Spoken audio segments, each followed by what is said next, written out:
Hi friends, P S C ടിപ്സിൻ്റെ പുതിയൊരു വീഡിയോയിലേക്ക് എല്ലാവർക്കും സ്വാഗതം. അപ്പോൾ 10th പ്രിലിമിനറിക്ക് വേണ്ടിയിട്ടുള്ള 50 ഡേ ടൈം ടേബിളാണ് നമ്മൾ ചെയ്തുകൊണ്ടിരിക്കുന്നത്. അപ്പോൾ ഓൾമോസ്റ്റ് എല്ലാ ടോപ്പിക്കും നമ്മൾ കവറാക്കിയിട്ടുണ്ട്.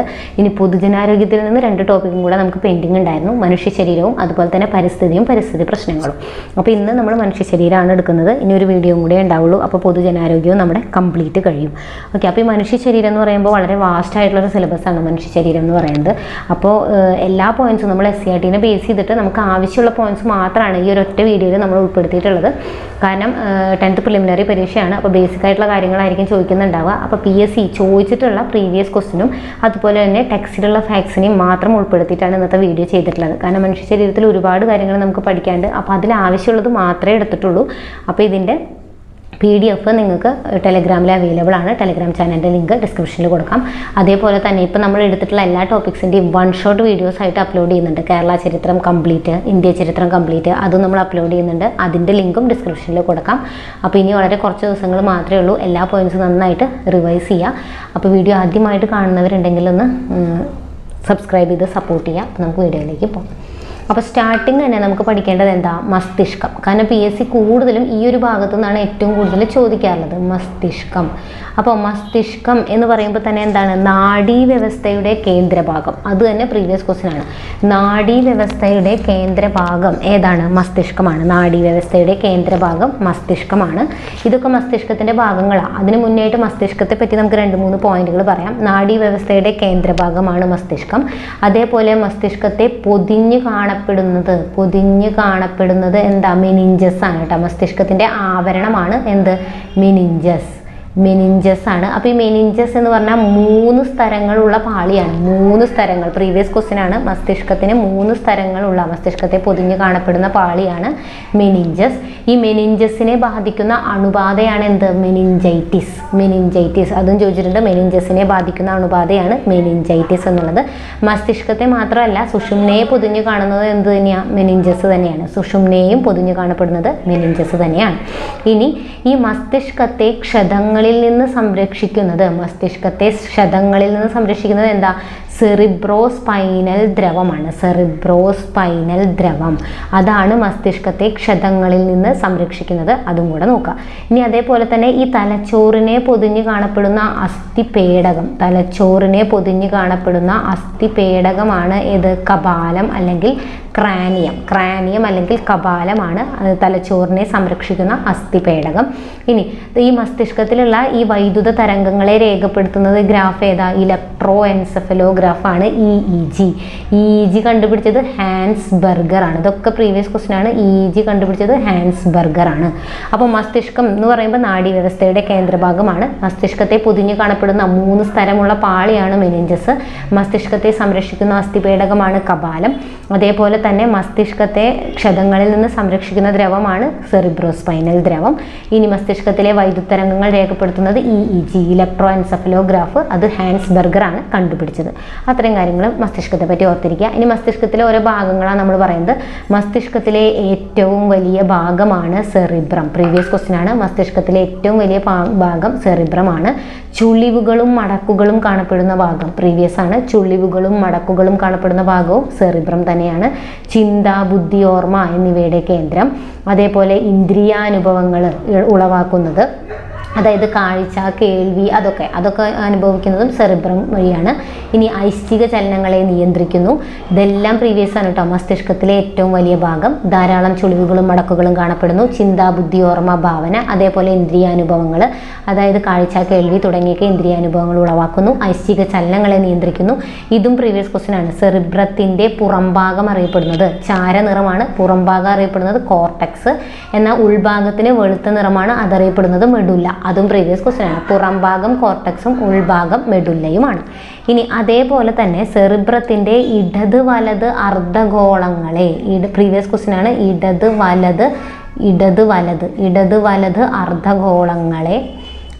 വലത് അർദ്ധഗോളങ്ങളെ തമ്മിൽ ബന്ധിപ്പിക്കുന്ന നാഡീകല കേട്ടോ. ഇടത് വലത് അർദ്ധഗോളങ്ങളെ തമ്മിൽ ബന്ധിപ്പിക്കുന്ന നാഡീകലയാണ് കോർപ്പസ്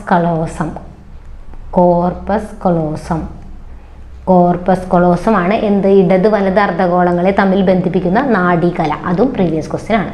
ഇനി സെറിബെല്ലത്തെ പറ്റിയിട്ടാണെങ്കിൽ മസ്തിഷ്കത്തിന്റെ രണ്ടാമത്തെ വലിയ ഭാഗമാണ്. അതേപോലെ ഇത് ചോദിച്ചിട്ടുണ്ട്, ഇത് പ്രീവിയസ് ക്വസ്റ്റ്യൻ ആണ്. സെറിബ്രത്തിനു പിന്നിൽ താഴെ 2 ദളങ്ങളായിട്ട്, സെറിബ്രത്തിന് തൊട്ട് പിന്നിലല്ല, സെറിബ്രത്തിന് പിന്നിൽ താഴെ 2 ദളങ്ങളായിട്ട് കാണപ്പെടുന്നു. ഇതിൽ ചുളിവുകളും ചാലുകളുമാണ് ഉള്ളത് കേട്ടോ. ചുളിവുകളും ചാലുകളും, ഇവിടെ ചുളിവുകളും മടക്കുകളും ചുളിവുകളും ചാലുകളുമാണുള്ളത്. ഇത് പ്രീവിയസ് ക്വസ്റ്റ്യൻ ആണ്. പേശി പ്രവർത്തനങ്ങളെ ഏകോപിപ്പിച്ച് ശരീര തുലനനില പരിപാലിക്കുന്നു. അപ്പോൾ ശരീര തുലനനില നിയന്ത്രിക്കുന്ന മസ്തിഷ്ക ഭാഗം ഏതാന്ന് ചോദിച്ചാൽ സെറിബെല്ലമാണ്. അതുപോലെ തന്നെ മദ്യം എഫക്റ്റ് ചെയ്യുന്നത്, ഓക്കെ, മദ്യം ബാധിക്കുന്നത് ഏതാണ്? സെറിബെല്ലത്തെയാണ് കേട്ടോ, മദ്യപാനം. അപ്പോൾ മദ്യം എഫക്റ്റ് ചെയ്യുന്നത് സെറിബെല്ലത്തിലാണ്. അതും പ്രീവിയസ് ക്വസ്റ്റ്യൻ ആണ്. ഇനി എന്താണ് മെഡുല ഒബ്ലങ്കേറ്റ? മെഡുല ഒബ്ലങ്കേറ്റ എന്ന് പറഞ്ഞാൽ സെറിബ്രത്തിന് ചുവടെ ദണ്ഡാകൃതിയിൽ കാണപ്പെടുന്നു. പ്രീവിയസ് ക്വസ്റ്റ്യൻ ആണ്. സെറിബ്രത്തിന് ചുവടെ സെറിബെല്ലത്തോട് ചേർന്ന് ദണ്ഡാകൃതിയിൽ കാണപ്പെടുന്നു. ഹൃദയസ്പന്ദനം, ശ്വാസോച്ഛ്വാസം എന്നിങ്ങനെയുള്ള അനൈശ്ചിക പ്രവർത്തനങ്ങളെ, അപ്പോൾ ഐശ്ചിക പ്രവർത്തനങ്ങളെ നിയന്ത്രിക്കുന്നത് സെറിബ്രമാണ്, അനൈശ്ചിക പ്രവർത്തനങ്ങളെ മെഡുല ഒബ്ലങ്കേറ്റയാണ്. അതേപോലെ തന്നെയാണ് എന്ത് ഛർദി, ഇത് പ്രീവിയസ് ക്വസ്റ്റ്യൻ ആണ്. ഛർദി, തുമ്മൽ, ചുമ, ഛർദി, തുമ്മൽ, ചുമ എന്നിവയൊക്കെ നിയന്ത്രിക്കുന്നതും ആര് തന്നെയാണ്? മെഡുല ഒബ്ലങ്കേറ്റ തന്നെയാണ്. അപ്പോൾ ഈ പറഞ്ഞിട്ടുള്ളത് എല്ലാം പ്രീവിയസ് ക്വസ്റ്റ്യൻ ആണ്. ഒരു പോയിന്റ് പോലും വിടാതെ പഠിക്കാം. ഇനി ഏതാ? തലാമസ്. തലാമസ് എന്ന് പറഞ്ഞു കഴിഞ്ഞാൽ വേദനാസംഹാരികൾ പ്രവർത്തിക്കുന്ന, വേദനാസംഹാരികൾ പ്രീവിയസ് ക്വസ്റ്റ്യൻ ആണ്. വേദനാസംഹാരികൾ പ്രവർത്തിക്കുന്നത് തലാമസിലാണ്. മനുഷ്യ ശരീരത്തിലെ റിലേ സ്റ്റേഷൻ, മനുഷ്യ ശരീരത്തിലെ റിലേ സ്റ്റേഷൻ എന്നറിയപ്പെടുന്നത് തലാമസ് ആണ്. സെറിബ്രത്തിന് തൊട്ട് താഴെയായിട്ട് കാണപ്പെടുന്ന ഭാഗം പ്രീവിയസ് ക്വസ്റ്റ്യൻ ആണ്. സെറിബ്രത്തിന് തൊട്ട് താഴെ കാണപ്പെടുന്നത് തലാമസ് ആണ്.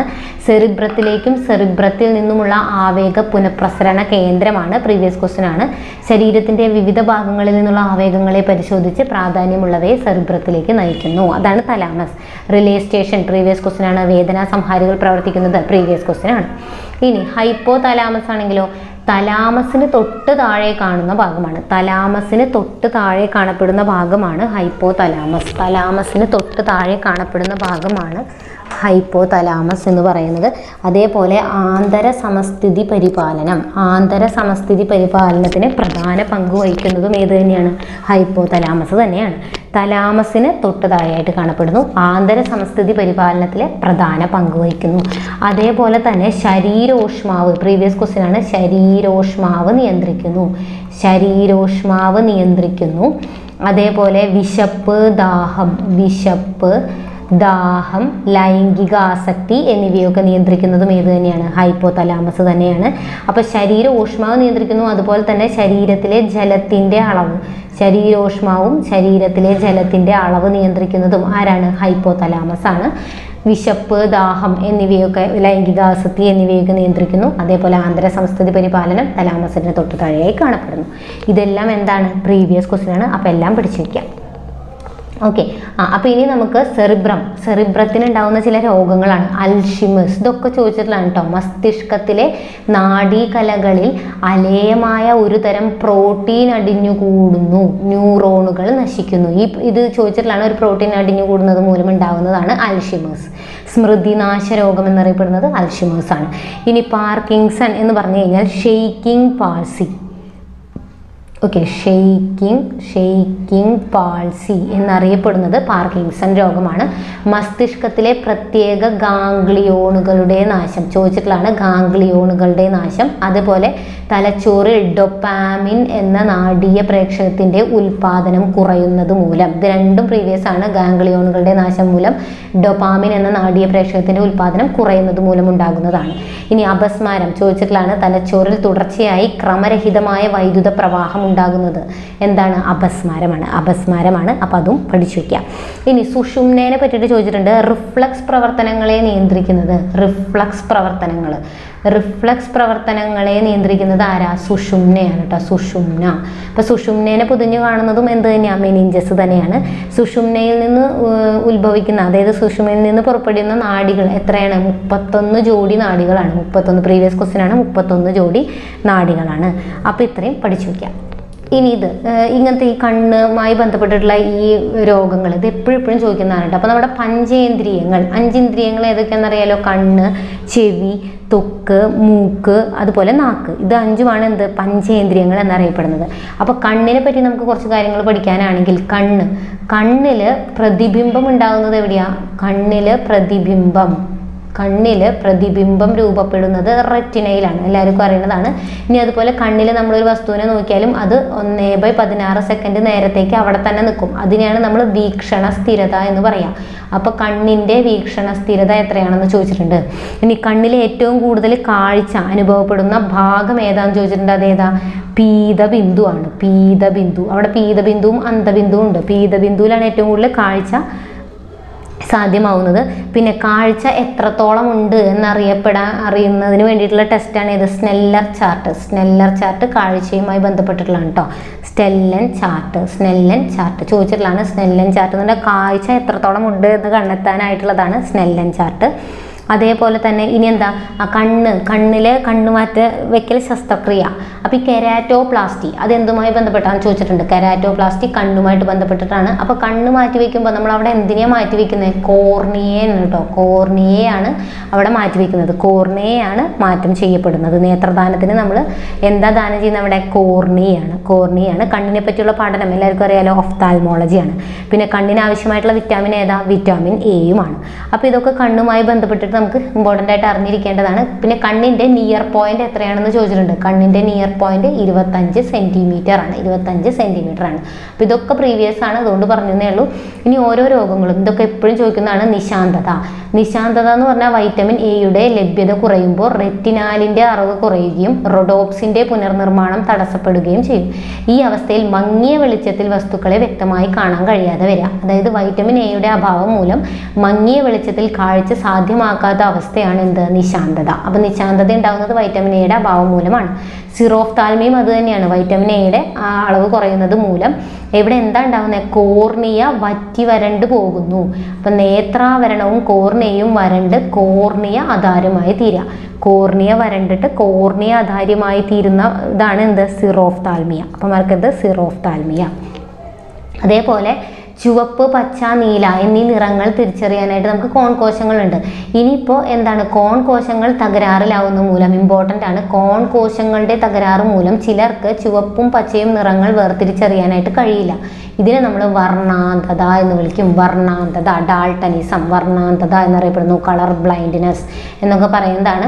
അപ്പോൾ അവിടെ നമുക്ക് തിരിച്ചറിയാൻ പറ്റാത്ത കളർ ഏതാ? അത് നോട്ട് ചെയ്ത് വെക്കണം. ഏതാണ്? ചുവപ്പും പച്ചയുമാണ്. എന്തിനാ നാശം സംഭവിക്കുന്നത്? കോൺ കോശങ്ങൾക്കാണ്. ഇനി ഗ്ലോക്കോമ കണ്ണിനെ ബാധിക്കുന്നതാണ്. ഗ്ലോക്കോമ ഏത് അവയവത്തെയാണ് ബാധിക്കുന്നത് എന്ന് ചോദിച്ചിട്ടുണ്ട്. എന്താണ്? കണ്ണിനെ ബാധിക്കുന്നതാണ്. അതായത് കണ്ണിലെ കലകൾക്ക് പോഷണം നൽകുന്ന ദ്രവമാണല്ലോ അക്വസ് ദ്രവം. അക്വസ് ദ്രവത്തിന്റെ പുനരാകിരണം നടക്കാതെ വരുമ്പോൾ കണ്ണിനുള്ളിൽ മർദ്ദം കൂടുന്നു. ഗ്ലോക്കോമ എന്ന് വെച്ചാൽ കണ്ണിനുള്ളിൽ മർദ്ദം കൂടുന്നു. റെറ്റിനയ്ക്കും പ്രകാശഗ്രാഹി കോശങ്ങൾക്കും നാശമുണ്ടാക്കി അന്ധതയിലേക്ക് നയിക്കുന്ന ഈ രോഗം ഗ്ലോക്കോമ എന്നറിയപ്പെടുന്നു. ലേസർ ശസ്ത്രക്രിയയിലൂടെ ഈ അവസ്ഥ പരിഹരിക്കാം. ഇമ്പോർട്ടൻ്റ് ആണ്. ഗ്ലോക്കോമ എന്ന് വെച്ചാൽ കണ്ണിൽ മർദ്ദം കൂടുന്ന ഒരു അവസ്ഥയാണ്. എന്നിട്ട് അത് അന്ധതയിലേക്ക് നയിക്കുന്നു. ലേസർ ശസ്ത്രക്രിയയാണ് ഇതിൻ്റെ സൊല്യൂഷൻ. ഇതും ചോദിച്ചിട്ടുണ്ട്. ലേസർ ശസ്ത്രക്രിയയാണ് ഇതിൻ്റെ സൊല്യൂഷൻ. ഇനി ഗ്ലോക്കോമ മാത്രമല്ല, ട്രക്കോമ എന്തിനെയാണ് ബാധിക്കുന്നതെന്ന് ചോദിച്ചിട്ടുണ്ട്. ട്രക്കോമ എന്തിനെ ബാധിക്കുന്നത്? കണ്ണിനെ തന്നെയാണ്. ട്രക്കോമ എന്ന് പറയുന്നതും കണ്ണിനെ തന്നെ ബാധിക്കുന്നതാണ്. അതേപോലെ തന്നെ മയോപ്പിയ ഹ്രസ്വദൃഷ്ടി, പിന്നെ ഹൈപ്പർ മെട്രോപ്പിയ ദീർഘദൃഷ്ടി, ഇതൊക്കെ കണ്ണിനെ ബാധിക്കുന്നതാണ്. മയോപ്പിയയ്ക്ക് നമ്മൾ ഉപയോഗിക്കുന്നത് കോൺകേവ് ലെൻസ് ആണ്. ഹൈപ്പർ മെട്രോപ്പിയ, മയോപ്പിയ മാത്രമല്ല ഹൈപ്പർ മെട്രോപ്പിയ ഉണ്ട്, അത് ദീർഘദൃഷ്ടി. അതിന് കോൺവെക്സ് ആണ് യൂസ് ചെയ്യുക. ഇനി തിമിരം ചോദിച്ചിരുന്നതാണ്. കണ്ണിലെ ലെൻസ് അധാര്യമാകുന്നത് മൂലം കാഴ്ച നഷ്ടപ്പെടുന്ന അവസ്ഥ. ലെൻസ് അധാര്യമാകുന്നത് മൂലം കാഴ്ച നഷ്ടപ്പെടുന്ന അവസ്ഥയാണ് തിമിരം. ലെൻസ് മാറ്റിവെക്കലാണ് ഇതിന് പരിഹാരം. ലെൻസ് അധാര്യമായി തീരുക. ഇനി ഇതേപോലെ തന്നെ ലെൻസിൻ്റെ ഇലാസ്തികത നഷ്ടപ്പെടുക, അത് വേറെ അസുഖമാണ്. ലെൻസിൻ്റെ ഇലാസ്തികത നഷ്ടപ്പെടുന്ന അവസ്ഥ അതേതാണ്? നഷ്ടമാകുക. അതേതാണ്? വെള്ളെഴുത്താണ് കേട്ടോ. വെള്ളെഴുത്ത് അല്ലെങ്കിൽ പ്രസ്ബയോപ്പിയ എന്ന് പറയും. അപ്പോൾ കണ്ണിലെ ലെൻസ് അധാര്യമായി തീരുന്നത് തിമിരമാണ്. ലെൻസിൻ്റെ ഇലാസ്തികത നഷ്ടമാകുന്നത് വെള്ളെഴുത്താണ്. ഇനി ചെങ്കണ്ണ് എന്ന് പറഞ്ഞ ഒരു തരം ബാക്ടീരിയ രോഗമാണ്. ഒരു അണുബാധയാണ് ഇത്. കൺജക്റ്റൈവയെ ബാധിക്കുന്ന അണുബാധയാണ് ചെങ്കണ്ണ് എന്ന് പറയുന്നത്. ബാക്ടീരിയ, വൈറസ് തുടങ്ങിയവയാണ് ഇതിൻ്റെ രോഗകാരികൾ. സ്പർശനത്തിലൂടെയും മറ്റുമാണ് ഈ രോഗം പകരുന്നത്. അപ്പോൾ ചെങ്കണ്ണും ഒന്ന് ഓർത്ത് വയ്ക്കാം. ഇനി സ്റ്റേപ്പിസ്. അപ്പോൾ ചെവിയെ പറ്റിയിട്ട് എന്ന് പറഞ്ഞു കഴിഞ്ഞാൽ എപ്പോഴും ചോദിക്കുന്നത് എന്താ, നമ്മുടെ മനുഷ്യ ശരീരത്തിലെ ഏറ്റവും ചെറിയ അസ്ഥി, മനുഷ്യ ശരീരത്തിലെ ഏറ്റവും ചെറിയ അസ്ഥിയാണ് സ്റ്റേപ്പീസ്. അപ്പോൾ ഇവിടെ വേറെ ഏതൊക്കെയുണ്ട്, ഇൻകസ്, മാലിയസ്, അതൊക്കെയും കൂടെ ഇതിൻ്റെ കൂടെ ഉണ്ട്. ജസ്റ്റ് ഇതൊന്ന് നോട്ട് ചെയ്ത് വയ്ക്കുക. ചെവിയെ പറ്റിയുള്ള പഠനം എന്താ, ഓട്ടോളജിയാണ് കേട്ടോ, ഓട്ടോളജിയാണ്. പിന്നെ നമ്മുടെ മനുഷ്യ ശരീരത്തിലെ തുലനനില നിയന്ത്രിക്കുന്നത് ചെവിയാണ് തുലനനില. അത് ഇമ്പോർട്ടൻ്റ് ആണ്, ചോദിച്ചിട്ടുള്ളതാണ്. തുലനനില നിയന്ത്രിക്കുന്നത് ചെവിയാണ്. പക്ഷെ തുലനനില നിയന്ത്രിക്കുന്ന മസ്തിഷ്ക ഭാഗം ചോദിച്ചാൽ നമ്മൾ നേരത്തെ പറഞ്ഞു സെറിബെല്ലമാണ്. ഇനി മൂക്കിനെ പറ്റിയുള്ള പഠനം അറിയാലോ, റൈനോളജി. ഒരു തവണ ചോദിച്ചിട്ടുള്ളതാണ് കേട്ടോ, മൂക്കിനെ പറ്റിയുള്ള പഠനം റൈനോളജി. ഓക്കെ. ഇനി നാക്കിൽ എന്ന് വെച്ച് കഴിഞ്ഞാൽ രുചികളെ പറ്റിയിട്ടാണ് നമ്മൾ പറയുന്നത്. പാപ്പില്ലകൾ, മുകുളങ്ങൾ. അപ്പോൾ ഈ നാക്കിന് രുചി മുകുളങ്ങളൊക്കെ കാണപ്പെടുന്നത് പാപ്പില്ലയിലാണ്. അപ്പോൾ അത് ഏതൊക്കെയാണ്, മധുരം, പുളി, ഉപ്പ്, കയ്പ്പ്, അതൊക്കെയാണ്. അത് കൂടാതെ ഇവിടെ ചോദിച്ചിട്ടുണ്ട്, ഇത് കണ്ടോ, ജാപ്പനീസ് ഭാഷയിൽ സന്തോഷകരമായിട്ടുള്ളത് എന്ന് വരുന്ന പദമാണ് ഉമാമി. പാല്, മാംസം, കടൽ വിഭവങ്ങൾ, കൂൺ എന്നീ ഭക്ഷണ പദാർത്ഥങ്ങളിൽ ഉമാമി രുചി തരുന്ന ഘടകങ്ങളുണ്ട്. ഇനി ഒലിയോഗസ്റ്റസ് എന്ന പേരിൽ 6ാമതും ഒരു രുചി കണ്ടെത്തിയിട്ടുണ്ട്. ഇത് കൊഴുപ്പിന്റെ രുചിയാണ്. പ്രീവിയസ് ക്വസ്റ്റ്യൻ ആണ് കേട്ടോ. കൊഴുപ്പിന്റെ രുചിയാണ് ഏത്, ഒലിയോഗസ്റ്റസ്. അത് പുതിയ രുചിയാണ്. അതുപോലെ ഉമാമി എന്ന് പറയുന്ന രുചി. ഈ രണ്ടെണ്ണം നോട്ട് ചെയ്ത് വെക്കുക. ഉപ്പ്, പുളി, കയ്പ്പ്, മധുരം അത് നമുക്ക് അറിയുന്നതാണ്. അത് കൂടാതെ വരുന്നതാണ് ഉമാമിയും ഒലിയോഗസ്റ്റസും. അപ്പോൾ ഇത്രയും ഭാഗങ്ങൾ ഇവിടുന്ന് ഇമ്പോർട്ടൻ്റ് ആയിട്ടുള്ള കാര്യങ്ങൾ മാത്രമേ പറഞ്ഞുള്ളൂ, അത് ഓർത്ത് വെക്കണം. ഇനി നമുക്ക് ത്വക്ക് ഇതിൻ്റെ ഒരു ഭാഗമാണ്. അപ്പോൾ ത്വക്കിനെ പറ്റി, ത്വക്ക് എന്ന് പറഞ്ഞു കഴിഞ്ഞാൽ നമ്മുടെ ഏറ്റവും വലിയ അവയവമാണ് അല്ലേ, മനുഷ്യ ശരീരത്തിലെ ഏറ്റവും വലിയ അവയവമാണ് ത്വക്ക്. ആന്തര അവയവം ചോദിച്ചാൽ കരളാണ്. മനുഷ്യ ശരീരത്തിലെ ഏറ്റവും വലിയ അവയവം ചോദിച്ചു കഴിഞ്ഞാൽ ത്വക്കാണ്. ത്വക്കിനെ പറ്റിയുള്ള പഠനം പ്രീവിയസ് ക്വസ്റ്റ്യൻ ആണ്, എന്താണ്, ഡെർമറ്റോളജിയാണ്. ത്വക്കിന് നിറം നൽകുന്ന വർണ്ണവസ്തു ഏതാ, മെലാനിനാണ് കേട്ടോ. നിറം നൽകുന്നത് മെലാനിനാണ്. മൃദുത്വം നൽകുന്നത് ഏതാ, മൃദുത്വം. പ്രീവിയസ് ക്വസ്റ്റ്യൻ ആണ്. മൃദുത്വം നൽകുന്നത് സീബമാണ്. മൃദുത്വം നൽകുന്നത് സീബമാണ്. ഇനി അതുപോലെ തന്നെ എക്സിമ എന്ന് പറയുന്ന രോഗം എന്തിനെ ബാധിക്കുന്നു, എക്സിമ, അതുപോലെ സോറിയാസിസ്, ഇതൊക്കെ ബാധിക്കുന്നത് ത്വക്കിനെയാണ്.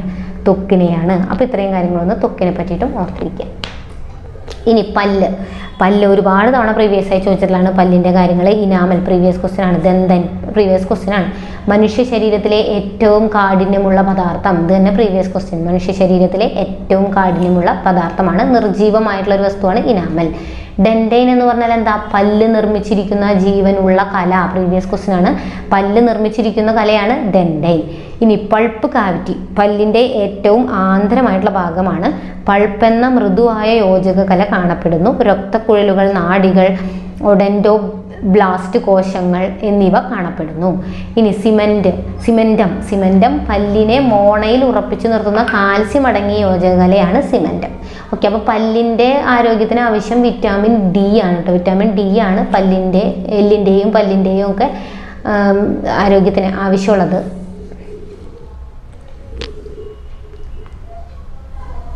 ഇനി ഉളിപ്പല്ല് 4 തരം. എത്ര തരം പല്ലുകളാണ് ഉള്ളത് എന്ന് ചോദിച്ചിട്ടുണ്ട്. 4 തരം പല്ലുകളാണ് ഉള്ളത്.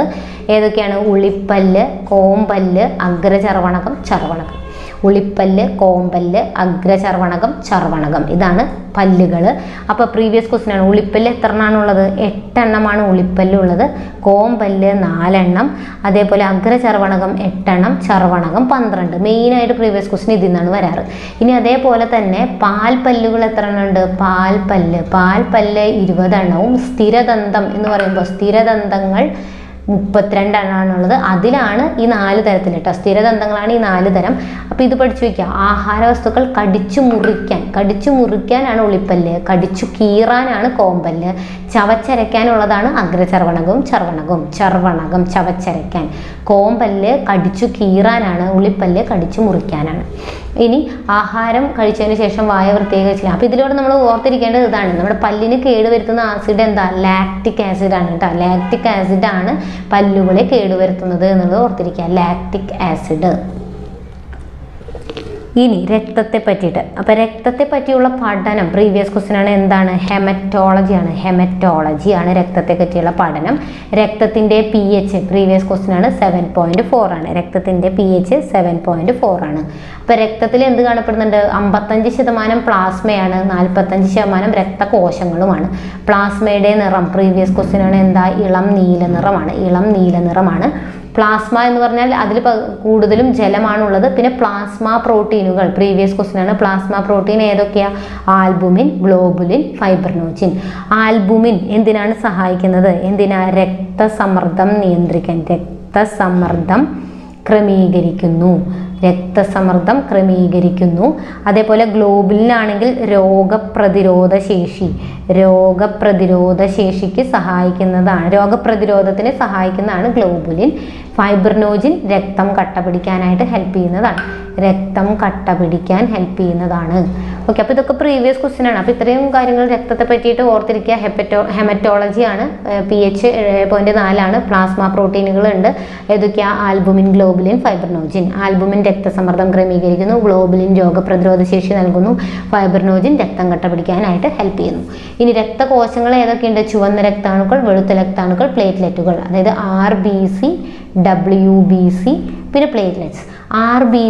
RBCയുടെ ആയുസ് പ്രീവിയസ് ക്വസ്റ്റ്യൻ ആണ്, 120 ദിവസമാണ് RBCയുടെ. അപ്പോൾ WBCയുടെ ആണെങ്കിൽ ഒരു 14 to 15 ദിവസമാണ്. അതേപോലെ പ്ലേറ്റ്ലെറ്റുകളാണെങ്കിൽ 4 to 7 ദിവസമാണ് ഇവരുടെ ആയുസ് എന്ന് പറയുന്നത്. ഇനി RBCയുടെ നാമം എന്താണ്? എറിത്രോസൈറ്റുകൾ എന്നാണ് വിളിക്കുക. എറിത്രോസൈറ്റ്. അപ്പോൾ ഇതെന്തായിരിക്കും? ഇത് എറിത്രോസൈറ്റ് ആണ് RBC. പ്ലേറ്റ്ലെറ്റ് ത്രോംബോസൈറ്റ് ആണ്, ത്രോംബോസൈറ്റ് ആണ്. ഇതാണെങ്കിലോ ലൂക്കോസൈറ്റ് ആണ്, ലൂക്കോസൈറ്റ്. ഓക്കെ, ഇനി RBC കോശങ്ങളുടെ ശവപ്പറമ്പ് എന്നറിയപ്പെടുന്നത് പ്രീവിയസ് ക്വസ്റ്റ്യൻ ആണ്. RBC കോശങ്ങളുടെ ശവപ്പറമ്പാണ് പ്ലീഹ എന്ന് അറിയപ്പെടുന്നത്, പ്ലീഹ. അപ്പോൾ ഇനി ഇവിടെ നമുക്ക് എന്താണ് പറയാനുള്ളത്? പ്ലേറ്റ്ലെറ്റുകൾ നമ്മൾ പറഞ്ഞ ത്രോംബോസൈറ്റ് ആണ്. ഇനി വെളുത്ത രക്താണുക്കൾ 5 ടൈപ്പ് ഉണ്ട്. ഏതൊക്കെയാണ്? Monocyte, lymphocyte, neutrophil, eosinophil, basophil. Neutrophil, eosinophil, basophil കേട്ടോ, WBC. അതിൽ വലുത് ഏതാന്ന് പ്രീവിയസ് ക്വസ്റ്റ്യൻ ആണ്. വലുത് ഏതാ? മോണോസൈറ്റ് ആണ്. ഓക്കെ, മോണോസൈറ്റ് ആണ് വലുത് മോണോസൈറ്റ് ആണ്. ചെറുത് ഏതാ? ലിംഫോസൈറ്റ് ആണ്, ചെറുത് ലിംഫോസൈറ്റുകളെയാണ് HIV ബാധിക്കുന്നത് കേട്ടോ, ലിംഫോസൈറ്റ് ആണ് ചെറുത്. ഇനി വിഴുങ്ങി നശിപ്പിക്കുക, അതായത് രോഗപ്രതിരോധ ശേഷിക്ക് വേണ്ടി ഹെൽപ്പ് ചെയ്യുന്ന WBC രോഗപ്രതിരോധ ശേഷിക്ക് വേണ്ടിയിട്ടാണ് ഹെൽപ്പ് ചെയ്യുന്നത്. അപ്പോൾ വിഴുങ്ങി നശിപ്പിക്കുന്നതിനെ നമ്മളൊരു പേര് വിളിക്കും ഫാഗോസൈറ്റോസിസ്. പ്രീവിയസ് ക്വസ്റ്റ്യൻ ആണ്, ഫാഗോസൈറ്റോസിസ്.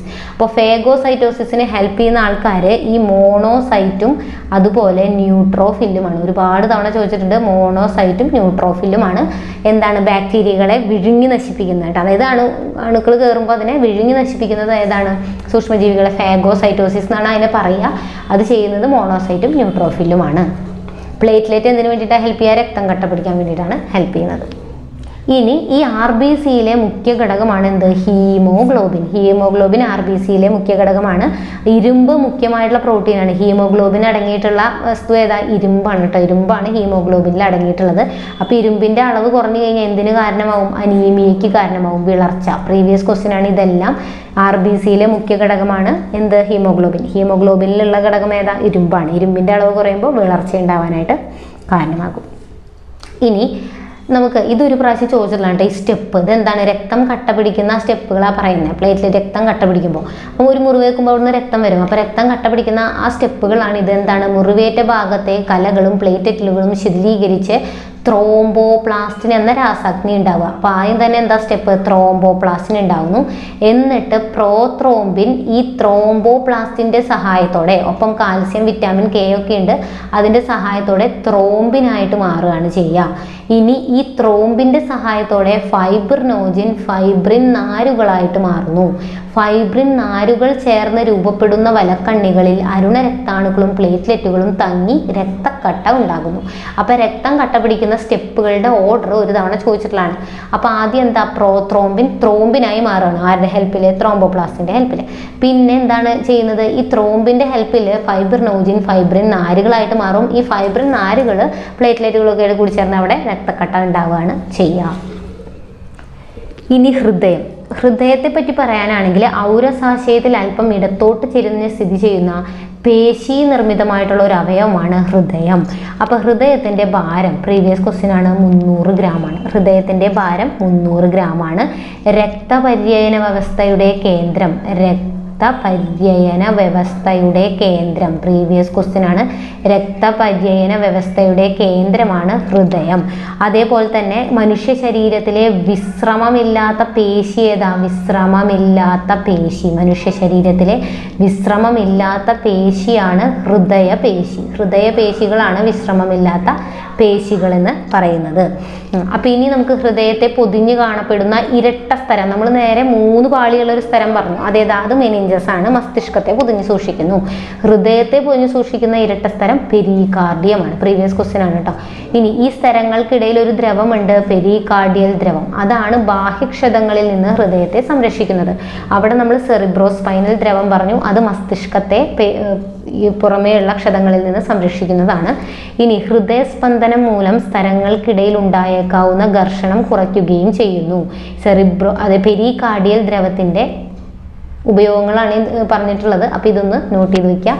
ഇനി അതേപോലെ തന്നെ അപ്പോൾ ഹൃദയത്തിന്റെ പൊതിഞ്ഞു സൂക്ഷിക്കുന്നതാണ് പെരികാർഡിയം എന്ന് നമ്മൾ പറഞ്ഞു. ഇനി പേസ് മേക്കർ, ഹൃദയത്തിൻ്റെ പേസ് മേക്കർ എന്നറിയപ്പെടുന്നത്, ഹൃദയത്തിൻ്റെ പേസ് മേക്കർ എന്നറിയപ്പെടുന്നത് SA നോഡാണ്. SA node. ഇനി ECG, നമ്മൾ EEG പറഞ്ഞിട്ടുണ്ടായിരുന്നു മസ്തിഷ്കത്തിലെ വൈദ്യുത തരംഗങ്ങളെ രേഖപ്പെടുത്താൻ. അതുപോലെ ഹൃദയത്തിൻ്റെ വൈദ്യുത തരംഗങ്ങളെ രേഖപ്പെടുത്തുന്ന ഗ്രാഫാണ് ECG, ഇലക്ട്രോ കാർഡിയോഗ്രാം, ECG എന്ന് പറയുന്നത്. അപ്പോൾ ECG കണ്ടുപിടിച്ചത് ആരാ? വില്യം ഐന്തോവൻ ആണ്. പ്രീവിയസ് ക്വസ്റ്റ്യൻ ആണ്. വില്യം ഐന്തോവൻ ആണ് ECG കണ്ടുപിടിച്ചിട്ടുള്ളത്. അപ്പോൾ ഇതും കൂടെ ഒന്ന് നോക്കി വയ്ക്കുക. ഇനി ഹൃദയം സങ്കോചിക്കുമ്പോൾ ഉണ്ടാകുന്ന, അതായത് സിസ്റ്റോളിക് പ്രഷർ എത്രയാണെന്ന് ചോദിക്കും. 120 ആണ്. ഡയസ്റ്റോളിക് പ്രഷർ എന്ന് പറഞ്ഞു കഴിഞ്ഞാൽ 80 ആണ്. അപ്പോൾ നമ്മുടെ രക്തസമ്മർദ്ദം, മനുഷ്യ ശരീരത്തിൻ്റെ രക്തസമ്മർദ്ദം എങ്ങനെ പറയാം? 120/80 mmHg ആണ് കേട്ടോ. 120/80 ആണ്. 120/80 mmHg. അപ്പോൾ അതിലെ സിസ്റ്റോളിക് പ്രഷറാണ് 120, ഡയസ്റ്റോളിക് പ്രഷറാണ് 80. ഇതാണ് നമ്മുടെ നോർമൽ വാല്യൂ. ഇനി ഹൈപ്പർ ടെൻഷൻ എന്ന് പറഞ്ഞു കഴിഞ്ഞാൽ എന്താ? രക്തസമ്മർദ്ദം കൂടുന്നതാണ് ഹൈപ്പർ ടെൻഷൻ, രക്തസമ്മർദ്ദം കുറയുന്നത് ഹൈപ്പോ ടെൻഷൻ ആണ്. അപ്പോൾ നിശബ്ദ കൊലയാളി എന്നറിയപ്പെടുന്നത് ആരാ? നിശബ്ദ കൊലയാളി എന്നറിയപ്പെടുന്നത് ഹൈപ്പർ ടെൻഷൻ ആണ്. അമിത രക്തസമ്മർദ്ദം, ഹൈപ്പർ ടെൻഷൻ ആണ് നിശബ്ദ കൊലയാളി എന്നറിയപ്പെടുന്നത്. സിസ്റ്റോളിക് പ്രഷർ എത്രയാണ്, ഡയസ്റ്റോളിക് പ്രഷർ എത്രയാണെന്നുള്ളതൊന്ന് നോട്ട് ചെയ്ത് വയ്ക്കുക. ഇനി ശ്വാസകോശത്തെ പൊതിഞ്ഞ് കാണപ്പെടുന്നത് പ്ലൂറയാണ്. ഇപ്പം നമ്മൾ മസ്തിഷ്കത്തെ പൊതിഞ്ഞിട്ടുള്ളത് പറഞ്ഞു, അതേപോലെ തന്നെ ഹൃദയത്തെ പൊതിഞ്ഞിട്ടുള്ളത് പറഞ്ഞു. ഇനി ശ്വാസകോശത്തെ പൊതിഞ്ഞ് കാണപ്പെടുന്നത് പ്രീവിയസ് ക്വസ്റ്റ്യൻ ആണ്, ഏത്? പ്ലൂറയാണ്. പേശികളില്ലാത്ത അവയവമാണ് എന്ത്? പേശികളില്ലാത്ത അവയവമാണ് ലങ്സ്. ഓക്കെ, ശ്വാസകോശം എന്ന് പറയുന്നത് പേശികളില്ലാത്ത അവയവമാണ്. ഇനി ഈ ലങ്സിലെ വായു അറകൾ അറിയപ്പെടുന്നത് എന്തെന്ന് പേരില്ല? വായു അറകൾ അറിയപ്പെടുന്നത് ആൽവിയോള എന്നാണ്.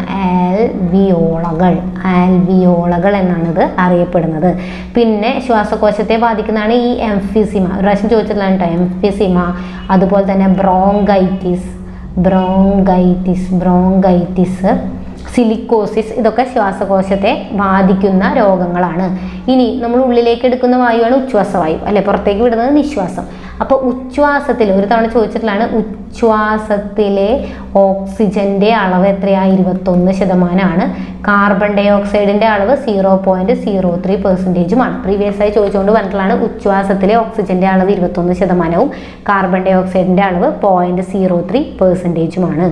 അപ്പം ലങ്സിനെ പറ്റിയിട്ട് ഇത്രയെങ്കിലും ഒന്ന് ഓർത്തിരിക്കാം. ഓക്കെ, ഇനി വൃക്കയിലെ എപ്പോഴും പ്രീവിയസ് ആയി ചോദിക്കുന്നത് ഈ നെഫ്രോണുകളെ പറ്റിയിട്ടാണ്. ഈ നെഫ്രോണുകൾ എന്ന് പറയുന്നത് വൃക്കകളുടെ ഘടനാപരവും ജീവധർമ്മപരവുമായിട്ടുള്ള അടിസ്ഥാന ഘടകങ്ങളാണ്. നെഫ്രോൺ എന്ന് പറഞ്ഞാൽ എന്താ? വൃക്കകളുടെ ഘടനാപരവും ജീവധർമ്മപരവുമായിട്ടുള്ള അടിസ്ഥാന ഘടകങ്ങളാണ് എന്ത്? നെഫ്രോൺ. അപ്പോൾ ഓരോ വൃക്കയിലും ഏകദേശം 12 ലക്ഷം നെഫ്രോൺ കാണപ്പെടുന്നുണ്ട്. ഇനി നമുക്ക് ഒരു ജോഡി വൃക്കകളാണ് ഉള്ളത്. പയർവിത്തിന്റെ ആകൃതിയിലുള്ള ഇവ ഉദരാശയത്തിൽ നട്ടെല്ലിന്റെ ഇരുവശങ്ങളിലുമായിട്ടാണ് കാണപ്പെടുന്നത്. രക്തത്തിൽ നിന്നും മാലിന്യങ്ങളെ അരിച്ചു മാറ്റുന്ന അതിസൂക്ഷ്മ അരിപ്പകൾ വൃക്കകളിൽ കാണപ്പെടുന്നു. അപ്പോൾ വൃക്കകളെ പറ്റി പഠിക്കുമ്പോൾ ഈ പോയിന്റ് നിർബന്ധമായിട്ടും പഠിച്ചു വയ്ക്കുക. നെഫ്രോണുകൾ വൃക്കകളുടെ അടിസ്ഥാന യൂണിറ്റുകളാണ് എന്തെന്ന് പറയുന്നത്?